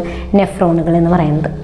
ഓക്കെ, അപ്പോൾ വൃക്കകളിൽ മെയിനായിട്ട് നമ്മൾ എന്താ ഈ നെഫ്രോണുകളെ പറ്റിയിട്ട് ഓർത്തിരിക്കുക. നെഫ്രോണുകൾ. ഇനി കരളിനെ പറ്റി ചോദിക്കുന്നത് എന്താ? കരളിനെ പറ്റിയുള്ള പഠനം ഏതാണ്? ഹെപ്പറ്റോളജിയാണ് കരളിനെ പറ്റിയിട്ടുള്ള പഠനം. ഏറ്റവും വലിയ ഗ്രന്ഥി, മനുഷ്യ ശരീരത്തിലെ ഏറ്റവും വലിയ ഗ്രന്ഥിയാണ് കരൾ എന്ന് പറയുന്നത്. അതുപോലെ തന്നെ അമിതമായാൽ കരളിൽ അടിഞ്ഞുകൂടുന്ന വൈറ്റമിൻ ആണ് വൈറ്റമിൻ എ. അപ്പോൾ വൈറ്റമിൻ എ കരളിലാണ് അടിഞ്ഞുകൂടുന്നത്. അതേപോലെ തന്നെ അമോണിയ നിർമ്മാണം, അതുപോലെ തന്നെ യൂറിയയുടെ നിർമ്മാണമൊക്കെ നടക്കുന്നത് കരളിലാണ്. പിത്തരസം ഉൽപ്പാദിപ്പിക്കുന്നതും എന്ത് തന്നെയാണ്? കരൾ തന്നെയാണ്. പക്ഷെ അത് സ്റ്റോർ ചെയ്യുന്നതാണ് പിത്താശയം. പിത്തരസം ഉൽപ്പാദിപ്പിക്കുന്നത് കരളാണ്, അത് സ്റ്റോർ ചെയ്യുന്നത് പിത്താശയമാണ്. അപ്പോൾ കരൾ പുനരുജ്ജീവന ശേഷിയുള്ള അവയവമാണ് കേട്ടോ. പുനരുജ്ജീവന ശേഷിയുള്ള അവയവം പ്രീവിയസ് ക്വസ്റ്റ്യൻ ആണ്, കരളാണ്. കരളിനെ പറ്റിയുള്ള പഠനം ഹെപ്പറ്റോളജിയാണ്. ഏറ്റവും വലിയ ഗ്രന്ഥിയാണ്. അമിതമായി കരളടിയുന്ന വൈറ്റമിൻ ആണ് വൈറ്റമിൻ എ. കരളിൽ നിർമ്മിക്കുന്ന വിഷവസ്തുവാണ് അമോണിയ. അതേപോലെ യൂറിയ നിർമ്മാണം നടക്കുന്നത് കരളിലാണ്. പിത്തരസം ഉൽപ്പാദിപ്പിക്കുന്നതും ആര് തന്നെയാണ്? കരൾ തന്നെയാണ്. ഓക്കെ, അപ്പം നമ്മൾ ഹൃദയത്തിൻ്റെ കാര്യം പറഞ്ഞപ്പോൾ ഒരു കാര്യം പറയാൻ വിട്ടുപോയി. ഹൃദയം ഒരു മിനിറ്റിൽ എത്ര തവണയാണ് സ്പന്ദിക്കുന്നത്? 72 തവണ ഹൃദയം ഒരു മിനിറ്റിൽ സ്പന്ദിക്കുന്നുണ്ട്. ആ കാര്യം ഓർത്തിരിക്കണം. ഹൃദയം സ്പന്ദിക്കുന്നത് 72 തവണയാണ്. പിന്നെ ഹൃദയത്തെ പറ്റിയുള്ള പഠനം എല്ലാവർക്കും അറിയുന്നുണ്ടാവുമല്ലോ, കാർഡിയോളജിയാണ്. അതേപോലെ ഒരു തവണ ഹൃദയം സങ്കോചിക്കുമ്പോൾ 70 മില്ലി രക്തമാണ് കേട്ടോ അവിടെ പുറപ്പെടുവിക്കുന്നത്. എത്രയാണ്? ഒരു തവണ സ്പന്ദിക്കുമ്പോൾ എത്ര മില്ലി രക്തമാണ് അതിലൂടെ ഒഴുകുന്നത്? 70 മില്ലി ആണ് എന്നുകൂടെ ഓർത്തിരിക്കുക. അപ്പോൾ ഇത്രയും അവയവങ്ങളെ പറ്റിയിട്ട് ഇത്രയും ഒരു ഐഡിയ ഉണ്ടായിരിക്കുക. ഇനി നമുക്ക് ഹോർമോണുകൾ, ഈ ഭാഗത്തുനിന്ന് ചോദ്യം വരുന്നതാണ്. അന്തസ്രാവി വ്യവസ്ഥ, നമ്മുടെ അന്തസ്രാവി ഗ്രന്ഥികൾ എന്ന് പറഞ്ഞാൽ ഹോർമോൺ ഉൽപ്പാദിപ്പിക്കുന്നവരാണ് അന്തസ്രാവി ഗ്രന്ഥികൾ. ഹോർമോൺ എന്ന് പറഞ്ഞാൽ എന്താ? കോശങ്ങളുടെ പ്രവർത്തനങ്ങളെ നിയന്ത്രിക്കുന്ന രാസസന്ദേശവാഹകരാണ് ഹോർമോണുകൾ. അപ്പോൾ ഹോർമോൺ ഉൽപ്പാദിപ്പിക്കുന്നത് അന്തസ്രാവി ഗ്രന്ഥികളാണ്. എന്നാൽ എൻസൈം ഉൽപ്പാദിപ്പിക്കുന്നതോ അത് ബഹിർസ്രാവി ഗ്രന്ഥികളാണ് എൻസൈം ഉൽപ്പാദിപ്പിക്കുന്നതെന്നും കൂടെ ഓർത്തിരിക്കുക. അപ്പോൾ ഈ ഹോർമോണുകൾക്ക് ഒഴുകാൻ വേണ്ടിയിട്ട് പ്രത്യേകിച്ച് കുഴലുകളൊന്നും ഇല്ല. അതുകൊണ്ട് തന്നെ ഇവയെ നമ്മൾ നാളീരഹിത ഗ്രന്ഥികൾ അല്ലെങ്കിൽ ഡഗ്ലസ് ഗ്ലാൻഡ് എന്നാണ് അന്തസ്രാവി ഗ്രന്ഥികളെ നമ്മൾ വിളിക്കുക. അവർ പുറപ്പെടുവിക്കുന്ന ഹോർമോണുകൾ രക്തത്തിലൂടെയാണ് സംവഹിക്കപ്പെടുന്നത്. അതൊക്കെ ഇമ്പോർട്ടൻറ്റ് പോയിന്റ് ആണ് കേട്ടോ. രക്തത്തിലൂടെയാണ് അത് സംവഹിക്കപ്പെടുന്നത്. വേറെ പ്രത്യേകിച്ച് കുഴലുകളൊന്നുമില്ല. അതുകൊണ്ട് ഡഗ്ലസ് ഗ്ലാൻഡ് എന്ന് അറിയപ്പെടുന്നു. അപ്പോൾ അതിൻ്റെ കുറച്ച് ആൾക്കാരെ പറ്റി നമുക്ക് പഠിക്കാനുണ്ട്. എല്ലാ പോയിന്റും നമുക്ക് പഠിക്കേണ്ട, പ്രീവിയസ് ആയി ചോദിച്ചത് പഠിക്കാം. പാൻക്രിയാസ് എന്ന് പറഞ്ഞാൽ എന്താ? മധുരഗ്രന്ഥി എന്നറിയപ്പെടുന്നതാണ് പാൻക്രിയാസ്. അപ്പോൾ ഈ പാൻക്രിയാസ് എൻഡോക്രൈനായിട്ടും എക്സോക്രൈനായിട്ടും വർക്ക് ചെയ്യുന്ന ഒരു ഗ്രന്ഥിയാണ്. അതായത് അന്തസ്രാവി ഗ്രന്ഥിയായിട്ടും ബഹിർസ്രാവി ഗ്രന്ഥിയായിട്ടും ആക്ട് ചെയ്യുന്ന ഒരു ഗ്രന്ഥിയാണ് പാൻക്രിയാസ്. പാൻക്രിയാസിൽ കാണപ്പെടുന്ന ഒരു കൂട്ടം കോശങ്ങളാണ് എന്ത്? Islets of Langerhans. Previous question ആണ്. ഐലറ്റ്സ് ഓഫ് ലാംഗർഹാൻസ് എവിടെയാണ് കാണപ്പെടുക? പാൻക്രിയാസിലാണ്. ഈ ഐലറ്റ്സ് ഓഫ് ലാംഗർഹാൻസ് പുറപ്പെടുവിക്കുന്ന 2 കോശങ്ങളാണ് ആൽഫ കോശങ്ങളും ബീറ്റാ കോശങ്ങളും. അതിൽ ഇൻസുലിൻ ഉൽപ്പാദിപ്പിക്കുന്നത് ആരാന്ന് ചോദിക്കും. ഇൻസുലിൻ ഉൽപ്പാദിപ്പിക്കുന്നത് ബീറ്റാ കോശങ്ങളാണ്. ഗ്ലൂക്കഗോൺ ഉൽപ്പാദിപ്പിക്കുന്നതാണ് ആൽഫ കോശങ്ങൾ. ഓക്കെ, അപ്പോൾ ഇൻസുലിൻ ആണ് ചോദിച്ചിട്ടുള്ളത്. ഇൻസുലിൻ ഉൽപ്പാദിപ്പിക്കുന്നത് ബീറ്റാ കോശങ്ങളാണ്. ആൽഫ കോശങ്ങൾ എന്തിനെ പുറപ്പെടുവിക്കുക? ഗ്ലൂക്കഗോണിനെയാണെന്ന് ആലോചിക്കുക. ഗ്ലൂക്കഗോൺ. ഇനി രക്തത്തിലെ ഗ്ലൂക്കോസിന്റെ അളവിനെ നിയന്ത്രിക്കുന്ന ആൾ ഇൻസുലിൻ ആണ് കേട്ടോ. അപ്പോൾ രക്തത്തിലെ ഗ്ലൂക്കോസിന്റെ നോർമൽ അളവ് എത്രയാണ്? 70 to 110 mg/100 ml ആണ്. 70 to 110. ഇനി ഇൻസുലിൻ എന്താ ചെയ്യുക? നമ്മൾ പറഞ്ഞ പഞ്ചസാരയുടെ അളവ് ശരീരത്തിൽ നിയന്ത്രിക്കുന്നത് ഇൻസുലിനാണ്.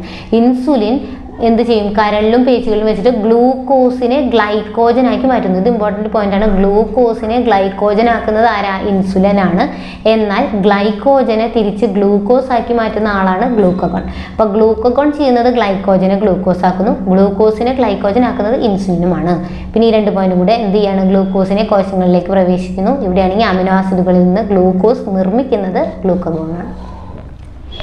ഇനി ബീറ്റാ കോശങ്ങൾ, ഇവിടെ കുറച്ച് കാര്യങ്ങൾ നമുക്ക് പഠിക്കാനുണ്ട്. എന്താണ് ബീറ്റാ കോശങ്ങൾ നശിക്കുന്നത് മൂലം? കാരണം ബീറ്റാ കോശങ്ങളാണ് എന്തിനുണ്ടാക്കുക? ഇൻസുലിൻ ഉണ്ടാക്കുക നമ്മൾ പറഞ്ഞു.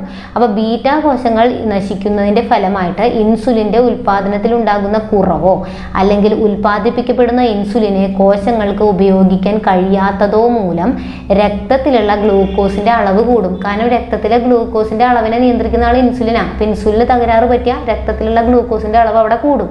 അപ്പോൾ രക്തത്തിൽ അധികരിച്ച ഗ്ലൂക്കോസിനെ മൂത്രത്തിലൂടെ പുറത്തു കളയുന്നു.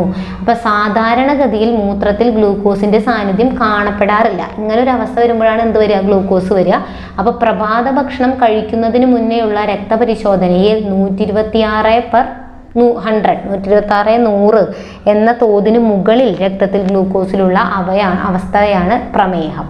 ഓക്കെ, അപ്പോൾ അതായത് ഈ ബീറ്റ കോശങ്ങൾ നശിക്കുന്നതിൻ്റെ ഫലമായിട്ട് എന്താ, ഇൻസുലിൻ്റെ ഉൽപ്പാദനം കുറയും. അപ്പോൾ ഇൻസുലിൻ ഉൽപ്പാദനം കുറഞ്ഞാൽ രക്തത്തിലുള്ള ഗ്ലൂക്കോസിൻ്റെ അളവ് കൂടും. അപ്പോൾ ഈ അമിതമായ ഗ്ലൂക്കോസ് മൂത്രത്തിലൂടെ പുറന്തള്ളാൻ തുടങ്ങും. അപ്പോൾ മൂത്രത്തിൽ ഒരു നോർമൽ ലെവലുണ്ട്. അപ്പോൾ ഇതെന്താ, ഇത്രയും അളവിൽ കൂടുതൽ വന്നു കഴിഞ്ഞാൽ അതിനെ വിളിക്കുന്ന പേരാണ് പ്രമേഹം എന്ന്. അപ്പോൾ വർദ്ധിച്ച വിശപ്പ്, ദാഹം, കൂടെയുള്ള മൂത്രമൊഴിക്കൽ, ഇതൊക്കെയാണ് ഇതിൻ്റെ മെയിനായിട്ടുള്ള ലക്ഷണങ്ങൾ. ഇനി 2 തരത്തിലുള്ള പ്രമേഹമുണ്ട്. ടൈപ്പ് 1 ഉണ്ട്, അതുപോലെ തന്നെ ടൈപ്പ് 2 ഉണ്ട്. ടൈപ്പ് 1 എന്ന് പറഞ്ഞാൽ കുട്ടികളിലൊക്കെ കാണപ്പെടുന്നതാണ്. ഇൻസുലിൻ ഉൽപ്പാദനത്തിൽ ഉണ്ടാകുന്ന തകരാറ് മൂലം ഉണ്ടാകുന്നതാണ് ടൈപ്പ് 1. അവിടുത്തെ കാരണം എന്താ, ഇത് വളരെ ഇമ്പോർട്ടൻ്റ് ആണ്. ശ്വേതരക്താണുക്കളായിട്ടുള്ള T ലിംഫോസൈറ്റുകൾ പാൻക്രിയാസിലെ ബീറ്റ കോശങ്ങളെ നശിപ്പിക്കുന്നതാണ് ഇതിന് കാരണം. കണ്ടോ, എന്താ, ശ്വേതരക്താണുക്കളായിട്ടുള്ള T ലിംഫോസൈറ്റുകൾ പാൻക്രിയാസിലെ ബീറ്റ കോശങ്ങളെ നശിപ്പിക്കുന്നതാണ് ഇതിന് കാരണം. ബീറ്റ കോശങ്ങൾ നാശമായ ഇൻസുലിൻ പ്രൊഡക്ഷൻ നടക്കില്ല.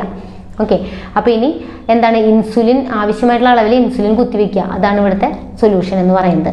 ഇനി ലക്ഷ്യകോശങ്ങൾക്ക് ഇൻസുലിനെ ഉപയോഗിക്കാൻ കഴിയാത്തതാണ് ടൈപ്പ് 2 പ്രമേഹം. അതായത് പൊണ്ണത്തടിയും ജീൻ തകരാറും ഈ രോഗത്തിൻ്റെ കാരണങ്ങളാണ്. വ്യായാമം, ആഹാര നിയന്ത്രണം, ഇതൊക്കെയാണ് ഇതിനു വേണ്ടി നമ്മൾ ഉപയോഗിക്കുന്നത്. മരുന്നുകളും ഉപയോഗിക്കാം. അപ്പോൾ ഇതെന്ന് വെച്ചാൽ ലക്ഷ്യകോശങ്ങൾക്ക് ഇൻസുലിൻ ഉപയോഗിക്കാൻ കഴിയാത്തതാണ് ടൈപ്പ് 2. ടൈപ്പ് 1 ഈ T ലിംഫോസൈറ്റുകളുടെ കാര്യമൊക്കെയാണ് വരുന്നത്. ഇനി എന്നാണ് ലോക പ്രമേഹ ദിനം? നവംബർ 14 നവംബർ 14 ലോക പ്രമേഹ ദിനം. ഇനി ഇതിൻ്റെ ലോഗോ എന്ന് പറയുന്നത് നീലവൃത്തമാണ്. പ്രീവിയസ് ക്വസ്റ്റ്യൻ ആണ് പ്രമേഹം. അതിൻ്റെ ലോക പ്രമേഹ ദിനത്തിൻ്റെ ലോഗോ എന്ന് പറയുന്നത് നീലവൃത്തമാണ്. നവംബർ 14 ലോക പ്രമേഹ ദിനം. ഇനി തൈറോയിഡ് ഗ്രന്ഥി, ഏറ്റവും വലിയ അന്തസ്രാവി ഗ്രന്ഥിയാണ് തൈറോയിഡ് ഗ്രന്ഥി കേട്ടോ. ഏറ്റവും വലിയ അന്തസ്രാവി ഗ്രന്ഥിയാണ് തൈറോയിഡ് ഗ്രന്ഥി. ഇത് 2 ഹോർമോണിനെ ഉൽപ്പാദിപ്പിക്കും, തൈറോക്സിനും കാൽസിറ്റോണിനും. അപ്പോൾ തൈറോക്സിൻ്റെ ധർമ്മങ്ങളാണ് ഈ തന്നിട്ടുള്ളത്. ഊർജ്ജോൽപാദനം വർദ്ധിപ്പിക്കുക, ഉപാപചയ പ്രവർത്തനങ്ങളുടെ നിരക്ക് ഉയർത്തുന്നു, ഭ്രൂണാവസ്ഥയിലും ശൈശവാവസ്ഥയിലും മസ്തിഷ്ക വളർച്ചയെ സഹായിക്കുന്നു, കുട്ടികളിലെ ശരീര വളർച്ചയെ നിയന്ത്രിക്കുന്നു. ഇതൊക്കെ ആര് ചെയ്യുന്നതാണ്? തൈറോക്സിൻ ചെയ്യുന്നതാണ്. അപ്പോൾ തൈറോക്സിനും കാൽസിറ്റോണിനും ഉൽപ്പാദിപ്പിക്കുന്നത് തൈറോയിഡ് ഗ്രന്ഥിയാണ്. ഇനി ഹൈപ്പോതൈറോയിഡ്, ഇതൊക്കെ പ്രീവിയസ് ആയിട്ട് ചോദിക്കാറുള്ളതാണ്. അപ്പോൾ ഈ ഭാഗങ്ങളൊക്കെ നോട്ട് ചെയ്ത് വെക്കുക. ഹൈപ്പോതൈറോയിഡിസവും ഹൈപ്പർ തൈറോയിഡിസവും, അതിൽ തന്നെ മിക്സഡിമ, ക്രെട്ടനിസം ഒക്കെ ഉണ്ട്. എന്താണ് ഹൈപ്പോ എന്ന് പറഞ്ഞാൽ കുറവ്, തൈറോക്സിൻ്റെ ഉൽപ്പാദനം കുറയുന്നത് മൂലമുള്ള അവസ്ഥയാണിത്. അപ്പോൾ ഭ്രൂണാവസ്ഥ അല്ലെങ്കിൽ ശൈശവാവസ്ഥയിലാണ് ഇത് കുറയുന്നതെങ്കിൽ അതിന് നമ്മൾ വിളിക്കുന്ന പേര് ക്രെട്ടനിസം. എന്നാൽ മുതിർന്നവരിൽ തൈറോക്സിൻ്റെ തുടർച്ചയായ കുറവ് മിക്സഡിമയ്ക്കും കാരണമാകുന്നു. ഓക്കെ, അപ്പോൾ അത് 2 ഓർത്തിരിക്കുക. കുട്ടികളിൽ ഉണ്ടാകുന്നത് ക്രെട്ടനിസം, മുതിർന്നവരിൽ മിക്സഡിമ. ഹൈപ്പർ തൈറോയിഡിസം എന്ന് പറഞ്ഞാൽ എന്താ, തൈറോക്സിൻ്റെ ഉൽപ്പാദനം കൂടുന്നത് മൂലം ഉണ്ടാകുന്നതാണ് ഹൈപ്പർ തൈറോയിഡിസം. ഇനി ഗോയിറ്റർ എന്താണ്? ഗോയിറ്റർ എന്ന് പറഞ്ഞാൽ തൈറോക്സിൻ്റെ ഉൽപ്പാദനത്തിന് അയഡിൻ ആവശ്യമാണ്. ഇമ്പോർട്ടൻ്റ് ആണ്. തൈറോക്സിൻ്റെ ഉൽപ്പാദനത്തിന് വേണ്ടത് ഏതാ? അയഡിൻ ആണ്. അപ്പോൾ അയഡിൻ്റെ അഭാവത്തിൽ തൈറോക്സിൻ്റെ ഉൽപ്പാദനം തടസ്സപ്പെടും. ഈ സാഹചര്യത്തിൽ കൂടുതൽ തൈറോക്സിൻ ഉൽപ്പാദിപ്പിക്കാനുള്ള ഒരു ശ്രമം എന്ന നിലയിൽ നമ്മുടെ തൈറോയിഡ് ഗ്രന്ഥി അമിതമായിട്ട് വളരും. അതിനെയാണ് ഗോയിറ്റർ എന്ന് പറയാം. ഓക്കെ, അയഡിൻ്റെ ഉൽപ്പാദനം എന്തിനു വേണം? തൈറോക്സിന് വേണം. അപ്പോൾ അയഡിൻ ഇല്ലെങ്കിൽ എന്തുണ്ടാവും? തൈറോക്സിൻ്റെ ഉൽപ്പാദനം കുറയും. അപ്പോൾ അതിൻ്റെ ഫലമായിട്ട് തൈറോയിഡ് ഗ്രന്ഥി വീർത്ത് വരിക. അതിനെയാണ് നമ്മൾ ഗോയിറ്റർ എന്ന് വിളിക്കുന്നത്. ഇനി രക്തത്തിലെ കാൽസ്യത്തിൻ്റെ അളവ് ശരിക്കും എത്രയാണ്? പ്രീവിയസ് ക്വസ്റ്റ്യൻ ആണ്. 9:11 ആണ് കേട്ടോ. 9:11 കാൽസ്യത്തിൻ്റെ അളവ്. അപ്പോൾ കാൽസ്യത്തിൻ്റെ അളവ് വർദ്ധിക്കുമ്പോൾ തൈറോയിഡ് ഗ്രന്ഥി ഉൽപ്പാദിപ്പിക്കുന്ന ഹോർമോണാണ് കാൽസിറ്റോണിൻ. ഉണ്ടോ? കാൽസ്യത്തിൻ്റെ അളവ് വർദ്ധിക്കുമ്പോൾ, അപ്പം നമ്മൾ പറഞ്ഞ തൈറോയിഡ് ഗ്രന്ഥി ഉൽപ്പാദിപ്പിക്കുന്നതാണ് ഏതൊക്കെ?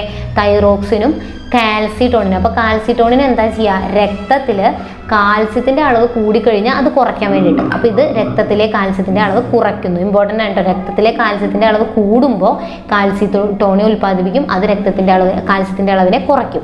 എന്നാൽ ഇനി കാൽസ്യത്തിൻ്റെ അളവ് കുറഞ്ഞാലോ? അപ്പോൾ കാൽസ്യത്തിൻ്റെ അളവ് കുറഞ്ഞു കഴിഞ്ഞാൽ ഈ തൈറോയിഡ് ഗ്രന്ഥിയുടെ ബാക്കിൽ കാണപ്പെടുന്ന വേറൊരു ഗ്രന്ഥിയുണ്ട്, പാരാതൈറോയിഡ് ഗ്രന്ഥി.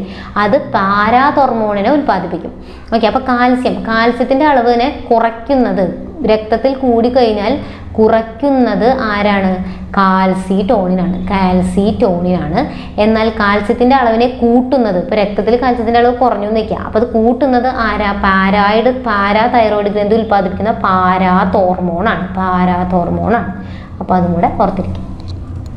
ഇനി നമുക്ക് കുട്ടിക്കാലത്ത് നമ്മുടെ കയ്യിൽ ഉണ്ടാകുന്ന ഒരു ഗ്രന്ഥിയാണ് തൈമസ് ഗ്രന്ഥി കേട്ടോ. തൈമസ് ഗ്രന്ഥി ശൈശവ ഗ്രന്ഥിയാണ്. അപ്പോൾ ശൈശവഘട്ടത്തിൽ വളരെ സജീവമായി പ്രവർത്തിക്കുന്ന ഈ ഗ്രന്ഥി പ്രായപൂർത്തിയാകുമ്പോൾ എന്താകും? ചുരുങ്ങി ചെറുതാകും. അപ്പോൾ തൈമോസിൻ എന്ന ഹോർമോൺ ഉൽപ്പാദിപ്പിക്കുന്നത് ഈ ഗ്രന്ഥിയാണ്. യുവത്വ ഹോർമോൺ എന്നും ഇതിനെ വിളിക്കും. ഓക്കെ, അപ്പോൾ യുവത്വ ഗ്രന്ഥിയാണ് തൈമസ് ഗ്രന്ഥി. അത് ഉൽപ്പാദിപ്പിക്കുന്ന ഹോർമോൺ തൈമോസിനാണ് യുവത്വ ഹോർമോൺ. ഇതൊക്കെ ഇമ്പോർട്ടൻ്റ് ആണ്. അപ്പോൾ ശരീരത്തിൽ രോഗപ്രതിരോധ പ്രവർത്തനങ്ങളെ സഹായിക്കുന്ന ടി ലിംഫോസൈറ്റുകളുടെ പാകപ്പെടലിനും പ്രവർത്തനത്തെയും നിയന്ത്രിക്കുക എന്നതാണ് ഇതിൻ്റെ പ്രധാന ധർമ്മം. ഇനി എന്താണ് അഡ്രീനൽ ഗ്രന്ഥി? അഡ്രീനൽ ഗ്രന്ഥിയുടെ കാര്യമാണ് പറയുന്നത്. അഡ്രീനൽ ഗ്രന്ഥി. അപ്പോൾ അത് ഉൽപ്പാദിപ്പിക്കുന്ന, അതിന് ഉൾഭാഗമായിട്ടുള്ള മെഡുല്ല ഉൽപ്പാദിപ്പിക്കുന്ന 2 ഹോർമോണുകളുണ്ട്. അതുപോലെ കോർട്ടക്സ് ഉൽപ്പാദിപ്പിക്കുന്ന 3 ഉണ്ട്. അപ്പോൾ അതൊന്ന് നോട്ട് ചെയ്ത് വയ്ക്കാം. മെഡുല്ല ഉൽപ്പാദിപ്പിക്കുന്നതാണ് അഡ്രിനാലിനും നോർ അഡ്രിനാലിനും. ഓക്കെ, അഡ്രിനാലിൻ എന്ന് പറഞ്ഞാൽ അടിയന്തര സാഹചര്യത്തിൽ വരുന്നതാണ് ഈ അഡ്രിനാലിൻ. അതേപോലെ നോർ അഡ്രിനാലിനാണെങ്കിലോ ഇതിനോടൊപ്പം ചേർന്ന് പ്രവർത്തിക്കുന്നതാണ്. അപ്പോൾ അടിയന്തര ഹോർമോൺ എന്നറിയപ്പെടുന്നത് ഏതാ? അഡ്രിനാലിനാണ്. ആ പോയിന്റ് നോട്ട് ചെയ്താൽ മതി. അടിയന്തര ഹോർമോൺ എന്നറിയപ്പെടുന്നത് അഡ്രിനാലിൻ. അതിനെ തന്നെയാണ് എപ്പിനെഫ്രിൻ എന്നും വിളിക്കുക. അപ്പോൾ ഇത് ഉൽപ്പാദിപ്പിക്കുന്നത് ഏത് ഭാഗമാണെന്ന് ചോദിച്ചിട്ടുണ്ട്. മെഡുല്ലയാണ് കേട്ടോ. മെഡുല്ല, ഉൾഭാഗമായിട്ടുള്ള മെഡുല്ല. ഇനി പുറം ഭാഗം ഉൽപ്പാദിപ്പിക്കുന്നതാണ് കോർട്ടിസോളും ആൽഡോസ്റ്റിറോണും ലൈംഗിക ഹോർമോണുകളും. ഇത് ചോദിച്ചിട്ടുള്ളതാണ് ആൽഡോസ്റ്റിറോൺ. വൃക്കയിൽ പ്രവർത്തിച്ച് ശരീരത്തിലെ ലവണ ജല സന്തുലിതാവസ്ഥ നിലനിർത്തുന്നതും രക്തസമ്മർദ്ദം ക്രമീകരിക്കുന്നതുമായിട്ടുള്ള ഹോർമോണാണ് ആൽഡോസ്റ്റിറോൺ. കോർട്ടിസോൾ ആണെങ്കിലോ മാംസ്യം, കൊഴുപ്പ് എന്നിവയിൽ നിന്നുള്ള ഗ്ലൂക്കോസ് നിർമ്മാണം, പ്രതിരോധ കോശങ്ങളുടെ പ്രവർത്തനം, മന്ദീഭവിക്കൽ, ശരീരത്തിൽ വീക്കം, അലർജി എന്നിവ ഇല്ലാതാക്കൽ. അപ്പോൾ അലർജിക്കൊക്കെ ഉള്ളതാണ് കോർട്ടിസോൾ. ലൈംഗിക ഹോർമോണുകൾ ലൈംഗിക വളർച്ചയും ധർമ്മങ്ങളെയും നിയന്ത്രിക്കും. ഇനി ജൈവ ഘടികാരം എന്നറിയപ്പെടുന്നത് ആരാണ്? ജൈവ ഘടികാരം എന്നറിയപ്പെടുന്നത് പീനിയൽ ഗ്ലാൻഡ് ആണ്, അല്ലെങ്കിൽ പൈനിയൽ ഗ്ലാൻഡ് ആണ് ജൈവ ഘടികാരം. മസ്തിഷ്കത്തിന്റെ മധ്യഭാഗത്തായിട്ട് കാണപ്പെടുന്നതാണ്. അതേപോലെ ഇത് ഉൽപ്പാദിപ്പിക്കുന്ന ഒരു ഹോർമോണാണ് മെലാറ്റോണിൻ. ഇതൊക്കെയാണ് നോട്ട് ചെയ്യേണ്ടത്. അപ്പോൾ പീനിയൽ ഗ്ലാൻഡ് അറിയപ്പെടുന്നത് ജൈവ ഘടികാരം എന്നാണ്. അത് ഉൽപ്പാദിപ്പിക്കുന്നതാണ് മെലാറ്റോണിൻ. അതായത് ഉറക്കത്തിനൊക്കെ സഹായിക്കുന്ന മെലാറ്റോണിൻ. രാത്രി കാലങ്ങളിൽ മെലാറ്റോണിന്റെ ഉൽപ്പാദനം കൂടുതലായിരിക്കും, പകല് കുറവുമായിരിക്കും. ഇനി ഹോർമോൺ നിയന്ത്രണത്തിൽ നടക്കുന്ന പ്രവർത്തനമാണ് ശരീരവളർച്ചയ്ക്ക് പിന്നിലെ ഹോർമോൺ ഉൽപ്പാദിപ്പിക്കുന്നത് പീറ്റ്യൂട്ടറി ഗ്രന്ഥി. ഇനി അടുത്താണ് പീറ്റ്യൂട്ടറി. നമ്മൾ നേരത്തെ പറഞ്ഞത് പീനിയൽ ഗ്ലാൻഡ് ആണ്. പീറ്റ്യൂട്ടറി അല്ലെങ്കിൽ പീയൂഷ ഗ്രന്ഥി എന്നൊക്കെ അറിയപ്പെടും. പീറ്റ്യൂട്ടറി അല്ലെങ്കിൽ പീയൂഷ ഗ്രന്ഥി നായക ഗ്രന്ഥി എന്നറിയപ്പെടുന്നതാണ്. നായക ഗ്രന്ഥി എന്നറിയപ്പെടുന്നത് ശരീര വളർച്ചയ്ക്ക് സഹായിക്കുന്നു. അപ്പോൾ ശരീര വളർച്ചയ്ക്ക് ആവശ്യമായിട്ടുള്ള സൊമാറ്റോട്രോഫിൻ ഉൽപ്പാദിപ്പിക്കുന്നത് പീയൂഷ ഗ്രന്ഥിയാണ്. അപ്പോൾ പീറ്റ്യൂട്ടറി ഗ്ലാൻഡ് അല്ലെങ്കിൽ പീയൂഷ ഗ്രന്ഥി എന്ന് പറയുന്നത് നായക ഗ്രന്ഥി എന്നറിയപ്പെടുന്നു. അത് ഉൽപ്പാദിപ്പിക്കുന്നതാണ് സൊമാറ്റോട്രോഫിൻ. വളർച്ചയ്ക്ക് ഹെൽപ്പ് ചെയ്യുന്നതാണ്. അപ്പോൾ അതിൽ ഈ 2 പോയിന്റ് നമ്മൾ പഠിച്ചിരിക്കണം. വളർച്ചയുടെ ഘട്ടത്തിൽ ഈ സൊമാറ്റോട്രോഫിന്റെ ഉൽപ്പാദനം കൂടിക്കഴിഞ്ഞാൽ ഉണ്ടാകുന്നതാണ് ഭീമാകാരത്വം. വളർച്ചാ ഘട്ടത്തിൽ സൊമാറ്റോട്രോഫിൻ കൂടിയാൽ ഭീമാകാരത്വം, ഉൽപ്പാദനം കുറഞ്ഞാൽ ഉണ്ടാകുന്നത് വാമനത്വം. ഇനി വളർച്ചാഘട്ടം കഴിഞ്ഞതിന് ശേഷമാണ് ഇത് അമിതമായി ഉൽപ്പാദിപ്പിക്കുന്നതെങ്കിൽ അപ്പം ഉണ്ടാകുന്നതാണ് അഗ്രോമെഗാലി. 3 രോഗങ്ങൾ സൊമാറ്റോട്രോഫിനുമായി ബന്ധപ്പെട്ടതാണ്. വളർച്ചാഘട്ടത്തിൽ ഇതിൻ്റെ ഉൽപ്പാദനം കൂടിയാൽ ഭീമാകാരത്വം, കുറഞ്ഞാൽ വാമനത്വം. ഇനി വളർച്ചാഘട്ടത്തിന് ശേഷമാണ് സൊമാറ്റോട്രോഫിൻ്റെ ഉൽപ്പാദനം കൂടുന്നതെങ്കിൽ അതിന് അഗ്രോമെഗാലി എന്ന് പറയും. അപ്പം അതിൻ്റെ ആ ലക്ഷണം ഒന്ന് നോട്ട് ചെയ്ത് വയ്ക്കുക. എന്താണ്? ഇതിൻ്റെ ഉൽപ്പാദനം കൂടുന്ന മൂലം മുഖം, താടിയെല്ല്, വിരല് എന്നിവിടങ്ങളിലൊക്കെ അസ്ഥികൾ വളരുന്ന സാഹചര്യം ഉണ്ടാകും. ഇനി പീറ്റ്യൂട്ടറി ഗ്രന്ഥിയുടെ മുൻതളം ഉൽപ്പാദിപ്പിക്കുന്നത്. അപ്പോൾ ഈ പീറ്റ്യൂട്ടറി ഗ്രന്ഥിക്ക് മുൻതളം, പിന്തളം 2 ഉണ്ട്. അപ്പോൾ മുൻതളം ഉൽപ്പാദിപ്പിക്കുന്നതുണ്ട്, പിന്തളം ഉൽപ്പാദിപ്പിക്കുന്നതുണ്ട്. അപ്പോൾ മുൻതളം ഉൽപ്പാദിപ്പിക്കുന്നതാണ് ഇതൊക്കെ. എന്താണ്? Thyroid stimulating hormone, adrenocorticotrophic hormone, gonadotrophic hormone, വളർച്ചാ ഹോർമോൺ ആയിട്ടുള്ള സൊമാറ്റോട്രോഫിൻ, അതേപോലെ പ്രൊലാക്റ്റിൻ പാലുൽപാദനത്തിനൊക്കെയാണ് പ്രൊലാക്റ്റിൻ. ഇനി പീറ്റ്യൂട്ടറി ഗ്രന്ഥിയുടെ പിന്തളത്തിൽ നിന്ന് സ്രവിക്കുന്നതാണ് ഓക്സിറ്റോസിനും വാസോപ്രസിനും. പിന്തളത്തിൽ നിന്ന് വരുന്നത് ഓക്സിറ്റോസിനും വാസോപ്രസിനും. പക്ഷെ ശരിക്കും ഈ ഓക്സിറ്റോസിനും വാസോപ്രസിനും ഉൽപ്പാദിപ്പിക്കുന്നത് ഹൈപ്പോതലാമസ് ആണ്. അപ്പോൾ ഈ ഹോർമോണുകളെ പീറ്റ്യൂട്ടറി ഗ്രന്ഥി പിന്തളത്തിൽ സംഭരിച്ചു വയ്ക്കും. എന്നിട്ട് അത് ആവശ്യത്തിനനുസരിച്ച് എടുത്ത് ഉപയോഗിക്കുകയാണ് ചെയ്യുക. അപ്പോൾ ഓക്സിറ്റോസിൻ എന്തിനാ ഹെൽപ്പ് ചെയ്യണേ? മുലപ്പാൽ ചുരത്താൻ സഹായിക്കുന്നു. ഗർഭാശയ ഭിത്തിയിലെ മിനുസപേശികളെ സങ്കോചിപ്പിച്ച് പ്രസവം സുഗമമാക്കുന്നു. പ്രീവിയസ് ക്വസ്റ്റ്യൻ ആണ്. പ്രസവം സുഗമമാക്കാൻ സഹായിക്കുന്നതാണ് ഓക്സിറ്റോസിൻ. അതേപോലെ വാസോപ്രസിൻ അഥവാ anti diuretic hormone. Previous question ആണ്. ആൻറ്റി ഡയൂററ്റിക് ഹോർമോൺ വൃക്കയിൽ ജലത്തിൻ്റെ പുനരാകിരണത്തിന് സഹായിക്കുന്നു. വൃക്കയിൽ ജലത്തിൻ്റെ പുനരാകിരണം. അപ്പോൾ ഈ 2 ഹോർമോണും ഉൽപ്പാദിപ്പിക്കുന്നത് ആരാന്ന് ചോദിച്ചിട്ടുണ്ട്. ശരിക്ക് ഓക്സിറ്റോസിനും വാസോപ്രസിനും ഉൽപ്പാദിപ്പിക്കുന്നത് ഹൈപ്പോതലാമസ് ആണ്. അത് സ്റ്റോർ ചെയ്യുകയാണ് ചെയ്യുന്നത് പീറ്റ്യൂട്ടറി ഗ്രന്ഥി. പീറ്റ്യൂട്ടറി ഗ്രന്ഥിയുടെ പിന്തളത്തിൽ ഇത് രണ്ടും സ്റ്റോർ ചെയ്ത് വെക്കും. പക്ഷെ ഉൽപ്പാദിപ്പിക്കുന്നത് ഹൈപ്പോതലാമസ് ആണ്. ഓക്കെ, അപ്പോൾ ഇനി ഇതൊന്ന് നോട്ട് ചെയ്ത് വയ്ക്കുക. ഈ വാസോപ്രസിൻ വൃക്കയിലാണ് പ്രവർത്തിക്കുന്നത്, വൃക്കയിൽ ജലത്തിൻ്റെ പുനരാകിരണത്തിന്. അപ്പോൾ വേനൽക്കാലത്തും മഴക്കാലത്തും ഇതിനെന്താ സംഭവിക്കാൻ നോക്കാം. വേനൽക്കാലത്ത് നമുക്ക് വിയർപ്പിലൂടെയും മറ്റു ശരീരത്തിൽ നിന്നൊക്കെ ജലനഷ്ടം ഉണ്ടാകുന്നുണ്ട്. അതുകൊണ്ട് വാസോപ്രസിൻ്റെ ഉൽപ്പാദനം അവിടെ കൂടുതലായിരിക്കും. എന്നാൽ മഴക്കാലത്ത് ഇതിൻ്റെ ഉൽപ്പാദനം കുറവായിരിക്കും. നോട്ട് ചെയ്ത് വയ്ക്കുക, വേനൽക്കാലത്ത് കൂടുതലും മഴക്കാലത്ത് കുറവും. ഇനി ലൈംഗിക ഹോർമോണുകൾ എന്ന് പറഞ്ഞു ഏതൊക്കെയാണ്? ഇത് പുരുഷന്മാരിലാണ് ചോദിച്ചിട്ടുള്ളത്. പുരുഷന്മാരിലെ ലൈംഗിക ഹോർമോണുകളാണ് ടെസ്റ്റോസ്റ്റിറോൺ. എന്നാൽ സ്ത്രീകളിലുള്ളതാണ് ഈസ്ട്രജനും പ്രൊജസ്ട്രോണും. ഈസ്ട്രജനും പ്രൊജസ്ട്രോണും എന്താണ്? ദ്വിതീയ ലൈംഗിക സവിശേഷതകൾ, അണ്ടോൽപാദനം, ആർത്തവചക്രം എന്നിവയുടെയൊക്കെ നിയന്ത്രണം. പ്രൊജസ്ട്രോൺ ആണെങ്കിൽ അണ്ടോൽപാദനം, ആർത്തവചക്രം, ഭ്രൂണത്തെ ഗർഭാശയത്തിൽ നിലനിർത്താൻ എന്നിവയുടെയൊക്കെ നിയന്ത്രണം. ടെസ്റ്റോസ്റ്റിറോൺ ആണെങ്കിൽ ദ്വിതീയ ലൈംഗിക സവിശേഷതകൾ, ശബ്ദമാറ്റം, രോമവളർച്ച, ലൈംഗിക അവയവ വളർച്ച, ബീജോൽപാദനം എന്നിവയുടെയൊക്കെ നിയന്ത്രണം. അപ്പോൾ ഇതൊക്കെയാണ് ലൈംഗിക ഹോർമോൺ. ഇത് പുരുഷന്മാരിലുള്ളത്, ഇത് സ്ത്രീകളിലുള്ളത്.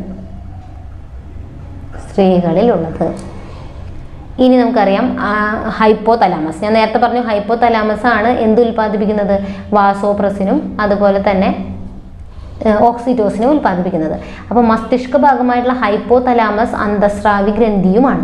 അപ്പോൾ ഇത് പീറ്റ്യൂട്ടറി ഗ്രന്ഥിയെയും അതുവഴി മറ്റ് അന്തസ്രാവി ഗ്രന്ഥികളെയും നിയന്ത്രിക്കുന്നു. അപ്പോൾ അതായത് മാസ്റ്റർ ഓഫ് മാസ്റ്റർ ഗ്ലാൻഡ് എന്നറിയപ്പെടുന്നു. Master of master gland. നമ്മൾ പറഞ്ഞു ഓൾറെഡി ഈ പീറ്റ്യൂട്ടറി ഗ്രന്ഥി നായക ഗ്രന്ഥി എന്നാണ് അറിയപ്പെടുന്നത്. അതിനെ നിയന്ത്രിക്കുന്ന ആളാണ് ഹൈപ്പോതലാമസ്. അതുകൊണ്ട് master of master gland. Master gland എന്നറിയപ്പെടുന്നത് പീറ്റ്യൂട്ടറിയാണ്. മാസ്റ്റർ ഗ്ലാൻഡ് എന്നറിയപ്പെടുന്നത് പീറ്റ്യൂട്ടറിയാണ്. മാസ്റ്റർ ഓഫ് മാസ്റ്റർ ഗ്ലാൻഡ് ആണ് ഹൈപ്പോതലാമസ്. അപ്പോൾ ഹൈപ്പോതലാമസിൽ റിലീസിങ് ഹോർമോണുകളുണ്ട്, ഇൻഹിബിറ്ററി ഹോർമോണുകളാണ്. റിലീസിങ് ഹോർമോൺ എന്താ ചെയ്യുന്നതെന്ന് വെച്ചാൽ പീറ്റ്യൂട്ടറി ഗ്രന്ഥിയുടെ മുൻതളം ഉത്തേജിക്കപ്പെട്ട് ട്രോപ്പിക് ഹോർമോണുകൾ ഉൽപ്പാദിപ്പിക്കപ്പെടുന്നു. ഇതൊക്കെയാണ് ട്രോപ്പിക് ഹോർമോണുകൾ. ഇനി ഇൻഹിബിറ്ററി ഹോർമോൺ എന്താ ചെയ്യുക? പീറ്റ്യൂട്ടറി ഗ്രന്ഥിയുടെ മുൻതളത്തിലെ ട്രോപ്പിക് ഹോർമോണുകളുടെ ഉൽപ്പാദനത്തെ തടയുന്നു.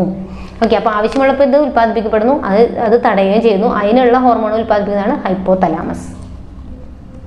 അപ്പോൾ ഹൈപ്പോതലാമസ് പ്രൊഡ്യൂസ് ചെയ്യുന്നതാണ് നമ്മൾ നേരത്തെ പറഞ്ഞു വാസോപ്രസിനും ഓക്സിറ്റോസിനും. അത് സ്റ്റോർ ചെയ്യൽ മാത്രമാണ് ആര് ചെയ്യുന്നത്? പീറ്റ്യൂട്ടറി ഗ്രന്ഥി ചെയ്യുന്നത്.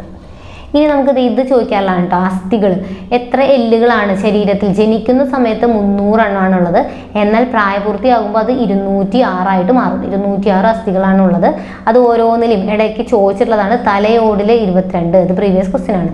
വാരിയെല്ല് ചോദിച്ചിട്ടുണ്ട് 24.